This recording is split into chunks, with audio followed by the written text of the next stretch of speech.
Someone came up with an idea not long ago that intrigues me. He said, everything we do is either goal achieving or tension relieving. Now that's something to think about, isn't it?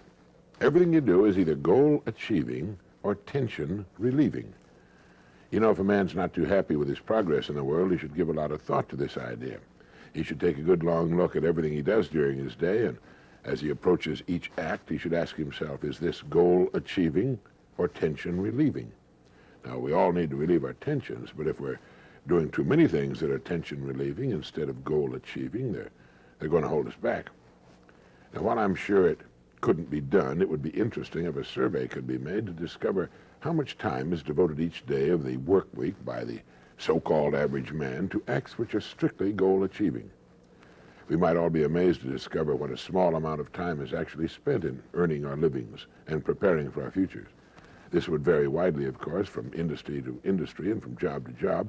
The busy doctor, for example, might spend 12 hours a day actually in the presence of his patients. And every minute with a patient would have to be called goal achieving.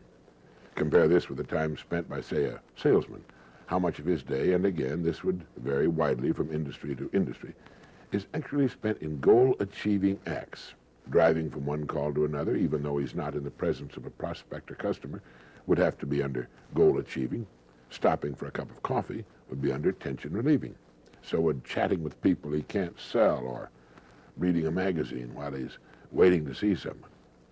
Well, this is a pretty kind of vital balancing act that each of us should give some thought to. Going overboard in the tension relieving department could lead to some serious problems in the future. Now, Samuel Johnson once said, every man is or hopes to be an idler. But like everything else in the world, there is a time to be idle and a time not to be idle. If you want to be idle later, in comfort, it's a good idea to make sure you're not spending too much time in idleness now.